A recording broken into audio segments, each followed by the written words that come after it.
Hi viewers, welcome back to another ஹவுசன் video. உண்மையாலுமே களம் இப்போ தான் சூடு பிடிச்சிருக்கு.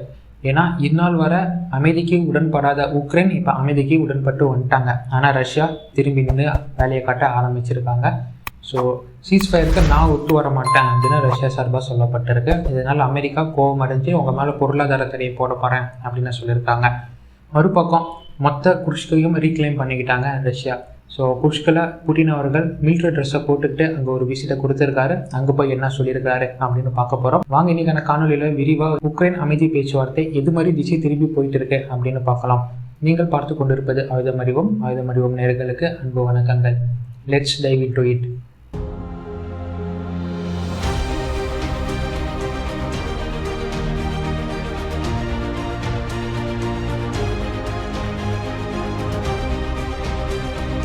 ஜெட்டாவில் வச்சு உக்ரைனுக்கும் அமெரிக்காவுக்கும் இடையே இந்த கான்ஃப்ளிக்ட்டுக்கான பேச்சுவார்த்தை நடைபெற ஆரம்பிச்சது.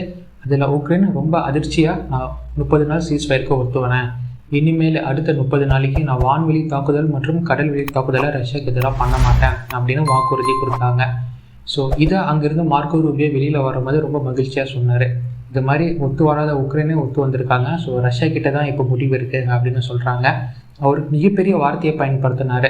த ball is on the Russian court அப்படிங்கிறாரு. அதாவது ரஷ்யா தான் முடிவெடுக்கும் நிலையில் இருக்கிறாங்க அப்படின்னு இது ஆங்கில வார்த்தையில் சொல்லக்கூடிய செய்தி. இதே வார்த்தையை தொடர்ந்து Emmanuel Macron, Ursula von der Leyen, German chancellor அப்படின்னு எல்லாருமே யூரோப் நாட்டு தலைவர்கள் எல்லாருமே the ball is on the Russian court அப்படின்னு டேக் பண்ணி அவங்களுடைய பதிவுகளை போட ஆரம்பித்தாங்க. இது ஒரு பக்கம் ட்ரெண்ட் ஆகிட்டு இருந்துச்சு. சரி, ரஷ்யா பக்கம் தான் இப்போ பால் இருக்குது, ரஷ்யா தான் முடிவெடுக்கும் நிலையில் இருக்கிறாங்க. ரஷ்யா என்ன முடிவெடுத்தாங்க அப்படின்னு பார்க்குறதுக்கு முன்னாடி அமெரிக்காவின் வாய்ஸாக மார்க்கோ ரூபியோ இது மாதிரி உக்ரைன் ஒத்து வந்துட்டாங்க, ரஷ்யா நீங்கள் வாங்க அப்படின்னு சொல்ல, அந்த பக்கத்தில் இருந்து லின்சி கிரகாம் என்ன சொல்லியிருக்கிறாருன்னா, ஒத்து வராத உக்ரைனே ஒத்து வந்து 30 நாளைக்கு சீஸ்ஃபயருக்கு வந்திருக்காங்க. ரஷ்யா நீங்கள் கண்டிப்பாக இதற்கு ஒத்து வரணும், ஃபஸ்ட்டு வந்து பாருங்கள் 30 நாள் எப்படி போகுது அப்படின்னு. சப்போஸ் நீங்கள் இதற்கே வரலைன்னா அமெரிக்கா எக்கனாமிக் சாங்ஷன்ஸை போடுவாங்க அப்படின்னு சொல்லியிருக்கிறாங்க. ஃப்ரெண்ட்ஸ், ரஷ்யா பார்க்காத எக்கனாமிக் சாங்ஷன்ஸா? பைடன் மற்றும் யூரோப் யூனியன் போடாத சாங்ஷனாக இப்போ ட்ரம்ப் வந்து போட போகிறாரு. எவ்வளோ சாங்ஷன் போட்டாலும் லெஃப்ட்டில் தட்டி ரைட்டில் கிளியர் பண்ணிட்டு போவார் புட்டின். ஸோ அந்தளவுக்கு பொருளாதார தடையில் ரொம்பவும் தேர்ச்சி வாய்ந்த நாடாக ரஷ்யா இருக்கிறாங்க.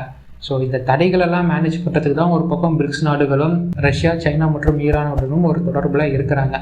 இதெல்லாம் ஒரு தனி கேட்டகரி. நம்ம இதை பற்றி டீட்டெயிலாகவே ஏற்கனவே பேசி பதிவு பண்ணியிருப்போம். ஆனால் ஒன்று சொல்ல விரும்புகிறேன், இப்போதைய சூழ்நிலையில் பொருளாதார தடை ரஷ்யா மேலே போடப்பட்டால் அது ரஷ்யாவிற்கு பாதிப்பு தராது, மாறா அமெரிக்காவுக்கு தான் பாதிப்பாகும். ஏன்னா அமெரிக்கா தன்னோட நட்பு நாடுகளிலுமே இப்போ வந்து சண்டை போட்டுட்டு முற்றலும் மோதலுமா நின்றுட்டு இருக்கிறாங்க. இந்த நேரத்தில் ரஷ்யா நான் வந்து உங்களுக்கு ஸ்டீல் தரேன், நான் வந்து மினரல்ஸ் தரேன் அப்படின்னு சொல்கிற அளவுக்கு அமெரிக்காவின் நிலைமை இப்போ இருக்குது. ஸோ இந்த நிலைமையில் அமெரிக்கா எக்கனாமிக் சாங்ஷன்ஸ் போட்டால் அது யாருக்கு பாதகமாக போய் முடியும்னு நல்லாவே அமெரிக்காவுக்கு தெரியும். அதனால் அமெரிக்கா மிரட்டுவாங்க தவிர பெரிய அளவுக்கு இம்பேக்ட் ஆகுற மாதிரி எந்த தடையும் ரஷ்யா மேலே போட மாட்டாங்க. சரி, ரஷ்யா என்ன சொல்லியிருக்கிறாங்க அப்படின்னு கேட்டிங்கன்னா, முதற்கட்ட செய்தியாக எடுத்தவனே ரஷ்யாவின் பல இராணுவ அதிகாரிகள், மிலிட்ரி சீஃப்ஸ் எல்லாமே சொல்லியிருக்காங்க ரஷ்யாவுக்கு இது கண்டிப்பாக ஒத்து வராது அப்படின்னு சொல்லியிருக்காங்க. ஏன் ஒத்து வராது?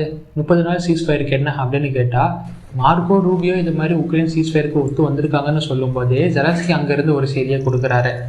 என்னன்னா, அந்த ரெட்லைன்ஸ் டோன்பாஸ்ன்னு சொல்லக்கூடிய 4 இடங்கள், அந்த 4 இடங்களும் ரஷ்யா உக்ரைன்கிட்ட இருந்து கைப்பற்றிருந்ததை மீண்டும் உக்ரைனுக்கே தரணும், அப்போனா தான் முழு அமைதி திரும்பும் அப்படின்னு சொல்லியிருந்தாரு.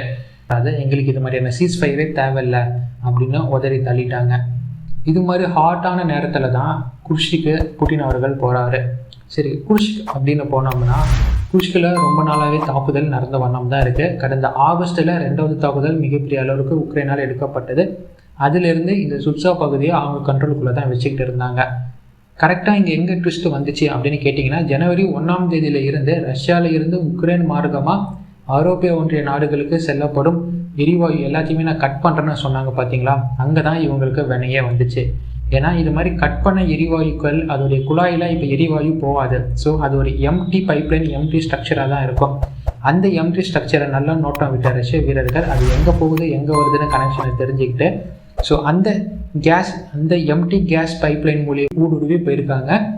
இதன் மூலமாக உக்ரைனின் தாக்குதல் தளங்கள், உக்ரைனின் ஆயுதங்களை பைபாஸ் பண்ணி போயிருக்கிறாங்க. அண்ட் மோர் ஓவர் தட் சுட்சாக்குள்ளே இருக்கும் உக்ரைனிய படைகளை இவங்க சேஃபாக அண்ட் செக்யூராக இதை வந்து ரவுண்ட் அப் பண்ணிட்டாங்க. இப்படி தான் சுட்சாவை ரவுண்ட் அப் பண்ண செய்தி நமக்கு கிடைச்சிருக்கு. ஸோ இது மிகப்பெரிய வெற்றியாக, ஒரு மிகப்பெரிய திருப்பு முனையாக ரஷ்யாவிற்கு அமைஞ்சது உக்ரைனின் இந்த கேஸ் பைப்லைனை ஷட் பண்ண முடிவானது. இதற்கு பிறகு புட்டின் அங்கே குர்ஸ்கில் பார்த்து என்ன சொல்கிறாருன்னா, இது வரைக்கும் நாங்கள் கேப்சர் பண்ண வீரர்கள், உக்ரைனிய வீரர்கள் எல்லாத்தையுமே நாங்கள் டெரரிஸ்ட்டாக ரெகக்னைஸ் பண்ணுவோம். ஸோ அவங்கள நாங்கள் கொலை பண்ண போகிறோம் அப்படிங்கிற மாதிரி தான் சொல்லியிருக்காரு. ஏன்னா ஜெனீவா கன்வென்ஷனில் இது மாதிரி ஃபாரின் மெர்சனரிஸ் கணக்கிலே வர மாட்டாங்க. அதனால் நாங்கள் எவ்வளோக்கு எவ்வளோ உக்ரைனுக்கு ஆதரவாக அந்த வீரர்களை குர்ஸ்குள்ளே பிடிச்சி வச்சுருக்கோமோ எல்லாத்தையுமே நாங்கள் எலிமினேட் பண்ண போகிறோம். They are treated as terrorist அப்படின்னு அவர் சொல்லி முடிச்சிட்டாரு. இதற்கப்புறம் தான் மிகப்பெரிய ஸ்டேட்மெண்ட் ரஷ்யா சார்பாக அங்கேருந்து கொடுக்கப்படுது. 4 முக்கிய கோரிக்கையை வைக்கிறாரு. இதற்கு நீங்கள் ஒத்து வந்தீங்கன்னா நாங்கள் உங்களுடைய பீஸுக்கு ஒத்து வரோம், அதாவது உங்கள் சீஸ்ஃபயருக்கு நாங்கள் ஒத்து வரோம் அப்படின்னு ரஷ்யா சார்பாக குர்ஸ்கில் இருந்து புட்டின் என்ன சொல்லியிருக்கிறாருன்னா, no NATO membership for Ukraine. உக்ரைனுக்கு எக்காரணத்தை கொண்டும் நேட்டோ மெம்பர்ஷிப் அளிக்கப்படக்கூடாது, அதற்கு உறுதி தரணும் அப்படிங்கிறாரு. 2வது, நோ நேட்டோ பீஸ் கீப்பர்ஸ் இன் உக்ரைன். உக்ரைனில் நேட்டோவின் அமைதி தூதர்களாக யாரும் இருக்கக்கூடாது அப்படின்னு மறைமுகமாக ஐரோப்பிய ஒன்றிய நாடுகளை இங்கே அடிக்கிறாரு. ஏன்னா அவங்க தான் சொல்லிட்டு இருந்தாங்க, ஸோ சப்போஸ் சீஸ்ஃபயர் வந்தால் அதை நாங்கள் மேற்பார்வையிட எங்களுடைய படை அங்கே இருக்கும் அப்படின்னு பிரிட்டன் அவங்க சொல்லியிருந்தாங்க. ஸோ இதற்கு செக் வைக்கிற மாதிரி தான் நோ நேட்டோ பீஸ் கீப்பர்ஸ் இன் உக்ரைன் அதை அங்கே முன் வச்சுருக்காங்க. உக்ரைனின் ஆர்மி முழுமையாக டிஸ்மேண்டில் செய்யப்படணும், அதை கலைச்சிட்டு திருப்பியும் ரீகன்ஸ்ட்ரக்ட் பண்ணணும் அப்படின்னு சொல்ல வராரு. 4வது பாயிண்ட்டாக, the 4 Donbas regions are recognised as Russian territories plus Crimea அப்படிங்கிறாரு. இந்த 4 டோன்ஸ் லுஹான்ஸ் அப்படின்னு சொல்லக்கூடிய 4 இடங்களை ரஷ்யா பிடிச்சி வச்சுருந்தாங்க இல்லைங்களா. ஸோ அந்த இடங்களை முழுக்க ரஷ்யா கிட்ட கொடுத்துடணும், ப்ளஸ் கிரீமியாவும் எங்களுக்கு அப்படின்னு நீங்கள் எழுதி கொடுத்துடணும் அப்படிங்கிறாரு. இதற்கு மாற்றாக தான் எந்த ஒரு பிரச்சனையும் எல்லையில் நடக்காது, உக்ரைனுக்கான அமைதி அப்போ தான் அங்கே நிலைநாட்டப்படும் அப்படின்னு இப்போ ரஷ்யா சார்பாக புட்டின் அவர்கள் குர்ஸ்கில் இருந்து இந்த 4 ஸ்டேட்மெண்ட்டை கொடுத்துருக்காரு. இதற்கு உக்ரைன் கண்டிப்பாக ஒத்து வர மாட்டாங்க. அது இப்போ கேட்கும்போது உங்களுக்கே புரிய வரும். இது 4மே ஜெலன்ஸ்கி பண்ண விரும்பாத செயல் தான், ஆனால் இதை தான் எனக்கு வேணும் அப்படின்னு இப்போ புட்டின் எழுதி கொடுத்துருக்காரு. இதை கொடுத்து இதற்கு ஓகே சொல்லுங்கள், நாளைக்கு வந்து 30 நாளைக்கு சீஸ்ஃபயருக்கு நான் ஒத்து வரேன், ஏன் பர்மனண்ட்டாகவே நான் நின்று போகிற நிறுத்துறேன் அப்படின்னு இப்போ ரஷ்யா சார்பாக கிளியராக சொல்லப்பட்டிருக்கு. இப்போதைக்கு இதுதான் குர்ஸ்கில் நடந்த செய்தி மற்றும் இந்த அமைதி பேச்சுவார்த்தை ஒரு மோதலாக முடிஞ்ச செய்தியும் இதுதான். ஸோ இதற்கப்புறம் இந்த அமைதி பேச்சுவார்த்தை எப்படி அமெரிக்கா நகர்த்துவாங்க அப்படிங்கிறது உலக நாடுகளிடையே ரொம்ப ஆர்வமாக பார்க்கப்பட்டுக்கிட்டு வருது. ஸோ இன்றைக்கான காணொலி கொஞ்சம் டீப்பாக உங்களுக்கு நான் சொல்லியிருக்கிறேன், என்ன நடந்தது, இப்படி நடந்தது அப்படின்னு, என்ன நடக்க போகுது அப்படின்னு ஓரளவுக்கு நான் சொல்லியிருக்கிறேன். இதை பற்றின கருத்துக்கள் கமெண்ட் பாக்ஸில் வரவேற்கப்படுகிறது. உங்களுடைய கருத்துக்கள் என்னென்னு கமெண்ட் பாக்ஸில் போடுங்க. மீண்டும் அடுத்த பதிவில் நாம் சந்திப்போம்.